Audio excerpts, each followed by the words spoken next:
Durante uma entrevista que ele concedeu à Rede TV, Lula falou pela primeira vez sobre o ato pela democracia que foi realizado no último domingo e convocado por Jair Bolsonaro.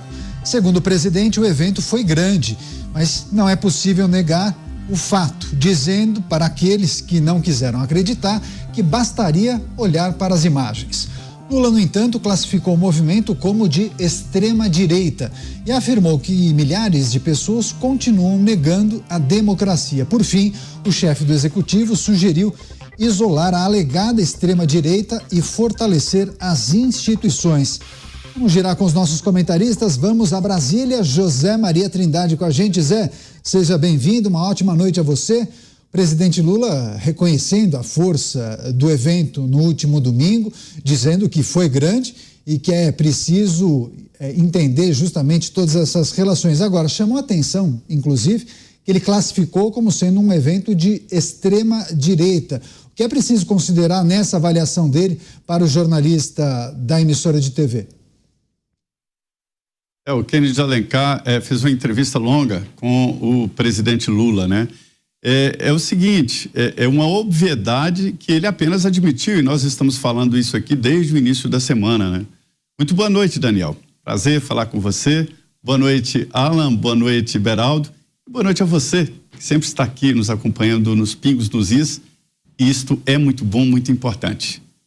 Olha, até hoje se comenta no Congresso Nacional e aqui nas rodas políticas sobre o movimento que aconteceu em São Paulo, espontâneo, totalmente democrático e que tem como principal alvo o apoio ao ex-presidente Jair Bolsonaro, e esta é a novidade política do momento. O ex-presidente Jair Bolsonaro lidera uma fatia que não se desfez, continua ali firme e não há nada em jogo agora, nenhum projeto importante a ser defendido, nenhuma eleição, mas sim o apoio dele. Pesquisas aqui feitas e que não podem ser divulgadas, né? Não podem ser divulgados porque não passaram pelo filtro e registro na Justiça Eleitoral, apenas para conhecimento, mostram as duas lideranças, Lula e o ex-presidente Jair Bolsonaro. A novidade que eu vejo é Lula e a ex-primeira-dama Michele Bolsonaro, e mostra realmente que ela também é forte nessa disputa. Tudo isso aqui, Daniel, a leitura que todos fazem, e quando eu digo leitura, é leitura mesmo, não é torcida, não é defesa de um grupo ou de outro. A leitura é de que a polarização continua e vai continuar para 2026. Tudo indica isso. Ou seja, o próximo adversário do presidente Lula terá que receber o apoio do ex-presidente Jair Bolsonaro se ele continuar inelegível, como tudo indica. Hoje, na prática, na lei, ele é inelegível, condenado em 2 inquéritos ali do Tribunal TSE, Tribunal Superior Eleitoral, que acabaram em condenação pela inelegibilidade do ex-presidente Jair Bolsonaro. Eu sempre repito aqui, de que o que mata um político, e a morte política, não a morte em vida, né? Não é críticas, não é inelegibilidade. O que mata um político é a falta de votos, é a falta de apoio. E não existe isso por parte de Bolsonaro, ou seja, ele está muito vivo na política. E aí vem os comentários, as conversas. Conversei com muitos deputados que dizem, olha, eu admito isso, mas não fico feliz. Outro, olha, isso significa que todos terão que correr atrás do Bolsonaro. Mas quem ele vai apoiar? Aí é que é uma grande pergunta. Isso aí já está colocado, está sendo debatido. E esta polarização desnorteia o centro, mata o centro, elimina, aniquila o centro da política no Brasil. Ou seja, eles têm que correr ou para um lado ou para o outro, porque ficar no meio nenhum nem outro, isso não é muito importante. Portanto, o presidente Lula admitiu o óbvio, né, o óbvio lulante, e devo dizer que até alguns petistas comemoram, porque a polarização, esta codependência, que eu chamo de codependência, um depende do outro, né? Essa codependência também beneficia o presidente Lula. O presidente Lula precisa dessa codependência com o Bolsonaro, assim como Bolsonaro precisa do Lula para se contrapor. São as histórias e a existência da política. Interessante. O Zé Maria falou que o presidente não poderia negar o óbvio, tanto que ele disse É preciso observar as imagens, havia muita gente ali, foi um ato grande. Também com a gente o Cristiano Beraldo, ao vivo. Beraldo, seja bem-vindo, uma ótima noite a você. Nessa entrevista concedida pelo presidente da República, ele decidiu também adjetivar, né? Disse que tratava-se de um movimento da extrema-direita. Faz parte da estratégia dele, uma estratégia de comunicação, é uma percepção pessoal. E o movimento da esquerda, os políticos da esquerda, integrantes do governo, acabam ficando pressionados por conta de um movimento que reuniu tanta gente e que Lula classifica como sendo de extrema-direita? Boa noite, Caniato. Boa noite, Zé Maria, Alan. Boa noite a toda a nossa audiência que nos prestigia aqui todas as noites nos Pingos nos Is.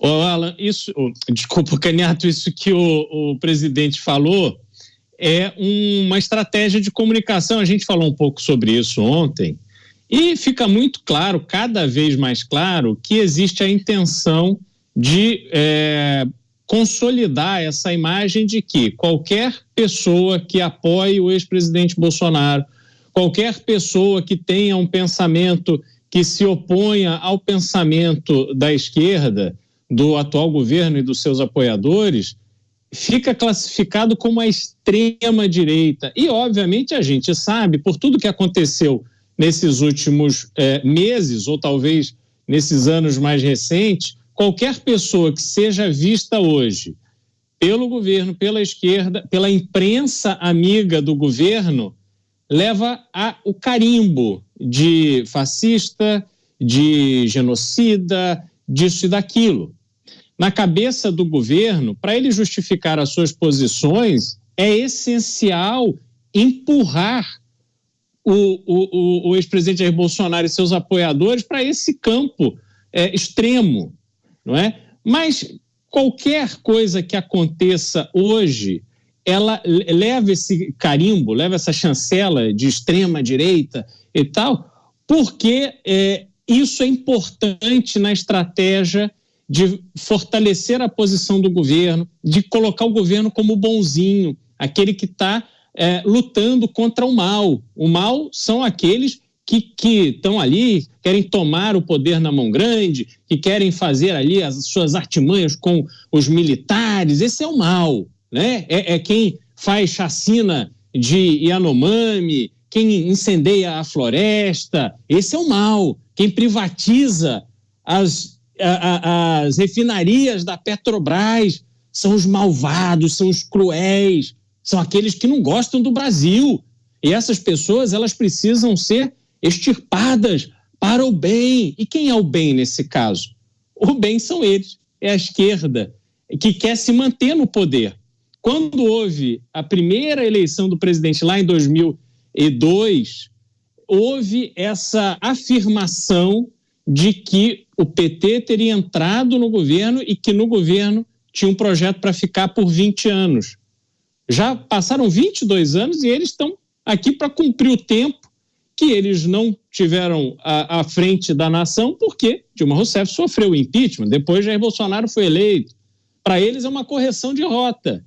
E nessa correção de rota, eles tentam atualizar esse discurso sempre jogando Bolsonaro, seus apoiadores lá, para a extrema-direita. A ponto de, isso é uma coisa que eu queria deixar registrado aqui, a minha mais absoluta indignação, ter jornalista de portal de notícia dizendo que estão certos aqueles usuários do metrô de São Paulo que impediram idosos e idosas de entrarem nos trens do metrô porque estavam vestidos de verde e amarelo vindo da manifestação.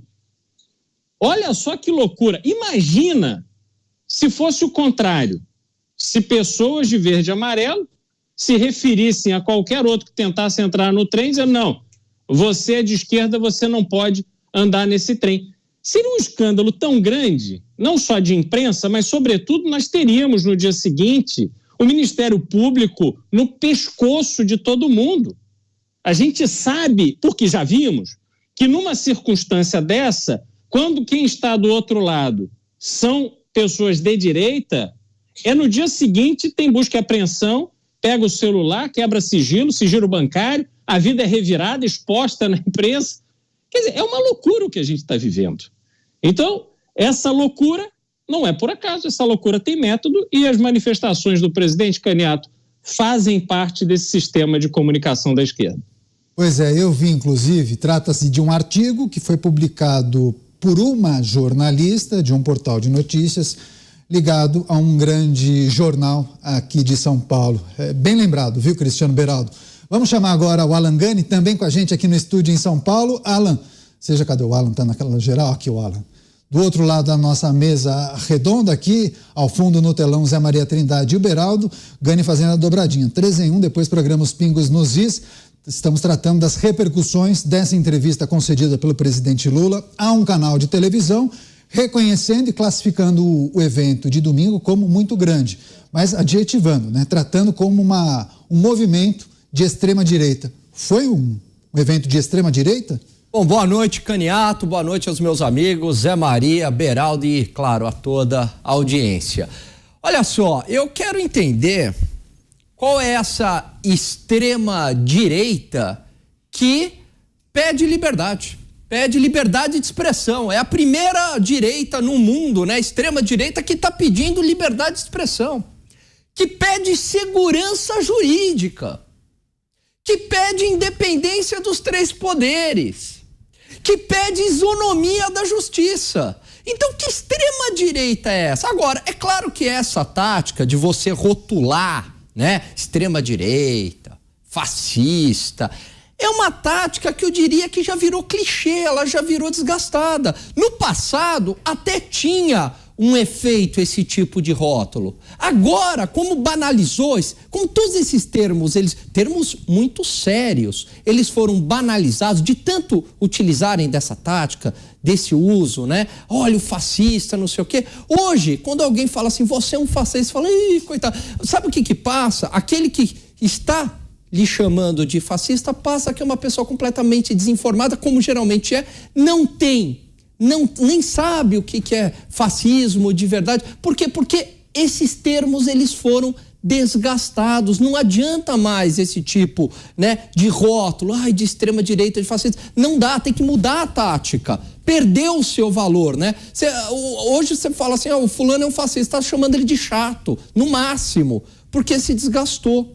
E aí a gente percebe que em setores da imprensa, e aí eu dou uma dica aí para a audiência, quando vocês lerem uma notícia factual, não estou falando de artigo de opinião, factual, você pega lá um artigo factual, repare na adjetivação que tem em artigo factual. Se você estiver lendo não deveria ter, deveria ter só substantivo, mas na hora que você vai ler, você começa a ler uma reportagem e tá lá extrema direita, fascista, pronto, pegue aquilo, jogue no lixo porque não tem o seu valor. Por quê? Porque aquilo é um texto de opinião do jornalista disfarçado de reportagem factual. Aquilo é opinião. Se tivesse num editorial, se tivesse num artigo assinado, não tem nenhum problema. Você pode adjetivar do jeito que você quiser. Eu sou, aliás, a favor disso. Agora, numa reportagem não pode.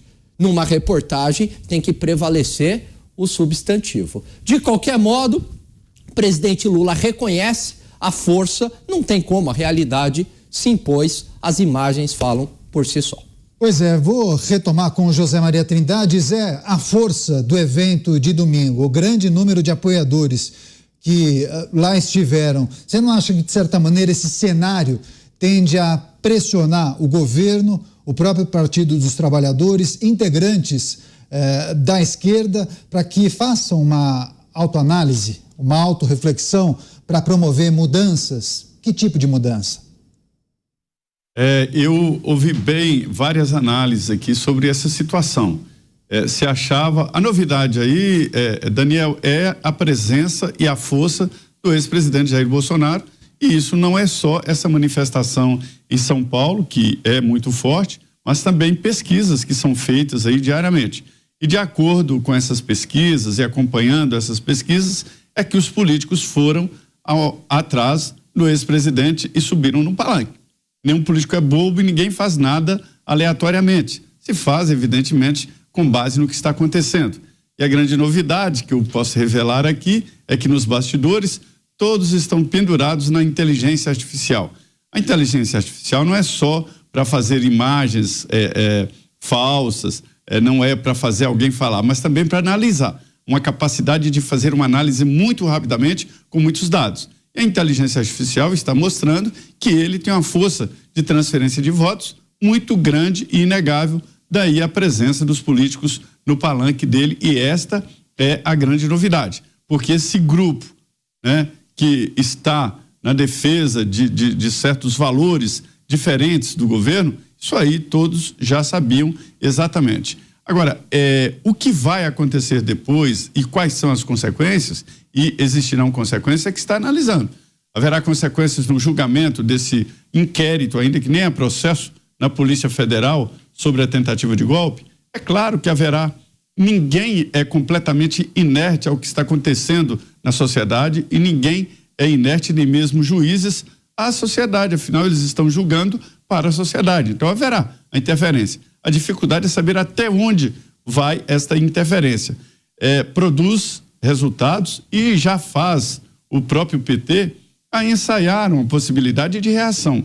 Como não há como fazer uma concentração assim, porque ficaria em menor número e seria desgaste político, a ideia é fazer uma manifestação via internet, fazer uma manifestação fora dos padrões para evitar exatamente esta comparação que é inevitável.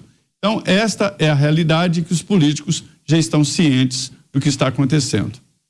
Pois é, mas manifestações pela internet, muitos, né, Beraldo, chegam a comparar as lives que eram realizadas pelo então presidente Jair Bolsonaro, né, índices de audiência na casa das centenas de milhares, e já as lives do atual presidente, pelo menos até onde eu pude acompanhar, não alcançavam os mesmos índices do ex-presidente Jair Bolsonaro. Agora, a força da mobilização de domingo, claro, mostra o apoio, o poder de mobilização de Jair Bolsonaro, só que também a rejeição ao grupo que está no poder atualmente. Eu acho que foi um ponto que a gente tratou pouco aqui, porque a manifestação de domingo não trata somente sobre Jair Bolsonaro. Acho que a gente precisaria ampliar essa reflexão. Trata sobre uma insatisfação sobre coisas que estão acontecendo no país, né, Beraldo? Peneato, eu, na verdade, acho que ela deveria, inclusive, ter sido muito mais explícita do que foi, né? As pessoas foram à Avenida Paulista, às centenas de milhares, para demonstrar apoio ao ex-presidente e ouvir aquelas pessoas mais próximas dele falarem, né, manifestarem ali a sua opinião. Mas a gente viu claramente que essas opiniões elas estavam bastante limitadas, né? Havia um cuidado extremo de não falar coisas que pudessem gerar a ira do Supremo Tribunal Federal, gerar algum tipo de consequência. E no que tange ao discurso do próprio ex-presidente Jair Bolsonaro, afinal de contas as pessoas estavam lá para vê-lo, para ouvi-lo, né? E eu imaginei que sairia dali algum tipo de missão, algum tipo de instrução, mas não foi isso que aconteceu, né? Nem o pedido de impeachment do atual presidente, que tomou força na Câmara dos Deputados com mais de uma centena de assinaturas, isso não foi tratado. Na minha opinião, isso é um erro. Porque ou se faz uma manifestação, se chama esse número expressivo de pessoas para que saiam dali com algum tipo de motivação, com algum tipo de propósito, com algum tipo de missão para ser executada, ou realmente fica só uma demonstração de força num campo que, sinceramente, neste momento é absolutamente irrelevante. Por quê? Porque as decisões que estão sendo tomadas em relação a alguém que saiu das urnas agora, tem pouco mais de um ano, com 50 milhões de votos. É óbvio que essa pessoa é muito popular, é óbvio que essa pessoa tem apoio muito grande, sobretudo porque o formato de comunicação do ex-presidente Jair Bolsonaro é um formato muito mais direto com os seus apoiadores, os seus eleitores, do que o atual presidente, que você chama de live, Caniato, mas a gente só pode considerar aquilo aquele conteúdo produzido de live se a gente buscar o significado tradicional da palavra live, né, que é ao vivo em inglês. Porque, na verdade, quando a gente olha para o contexto da internet, as lives são lives de interação, são lives de comunicação direta. E o presidente parece que escreveram na cartilha dele, olha, precisa fazer live. Aí ele contrata um figurão da TV para ficar fazendo perguntas. Isso não é live. Isso é uma exibição, isso é uma coisa de demonstração de como a pessoa é boa, como a pessoa é o máximo. É para tratar de si próprio, não é para tratar do seu público. Então, deturpa por completo o objetivo de, neste contexto, se fazer uma live. Muito melhor que não faça, até porque, como você mencionou, Canhato, a audiência é risível. Ele, que saiu da urna com 50 e tantos milhões de pessoas, não enche a live ali. Ficam ali 3, 4, 5 mil pessoas para assistir aquilo. É realmente vergonhoso do ponto de vista da comunicação de rede social. Então, há uma diferença imensa nessa comunicação direta com os apoiadores. Mas acho que neste último domingo faltou essa mensagem mais direta. Vamos nos mobilizar pelo impeachment. Vamos pressionar nas redes sociais para que decisões que estão sendo tomadas contra o Congresso sejam revistas e cessem. Vamos cobrar para que pau que bate em Chico também bate em Francisco. Porque a gente está diante de uma situação hoje no Brasil onde claramente há 2 pesos e 2 medidas. E é contra isso que a gente precisa se mobilizar. Pois é, pegando justamente esse ponto, Alan Gani, claro, foi uma demonstração de força, conseguiu arregimentar um número absurdo de pessoas na Avenida Paulista, mas de certa forma também para ele prestar contas para seus apoiadores. Foi um discurso relativamente curto, objetivo, tocou em alguns pontos, não se aprofundou, mas tinha esse objetivo de prestar contas para aquelas pessoas que o apoiam. Mas faltou essa estratégia talvez mais ampliada no que tange a temas sensíveis para o Brasil, para o país? O que você sentiu falta? Eu acho que havia sim uma pauta. A pauta ali era segurança jurídica, defesa da liberdade de expressão, o fim desse 2 pesos e 2 medidas, isonomia da justiça. Todas essas aí eram as grandes pautas. No entanto, e isso é muito sintomático, Canhato, a gente vive num período muito conturbado, né, da nossa democracia, aonde as pessoas elas estão com medo de externalizar isso. Então, havia uma pauta, mas diante da circunstância, as pessoas elas não colocaram isso de maneira explícita, mas havia sim uma pauta. E de alguma maneira esse recado foi dado. Essas pessoas que estavam ali e muitas que não foram, isso é importante também a gente colocar aqui, mas que se sentiram de alguma maneira representadas por aquela manifestação, no final das contas, elas estão passando o seguinte recado: olha, esse establishment que está aí, eu não tenho a menor identificação com ele, eu não me vejo mais representado pelo Estado. Essas instituições, elas não mais me representam porque elas não defendem mais a liberdade, a segurança jurídica. Portanto, eu estou protestando com muito medo, com muito receio, porque eu não me vejo mais representado por essa democracia. Isso para mim, né, para essas pessoas, isso não representa essa democracia. Mas evidentemente que o establishment não é bobo e percebeu o recado.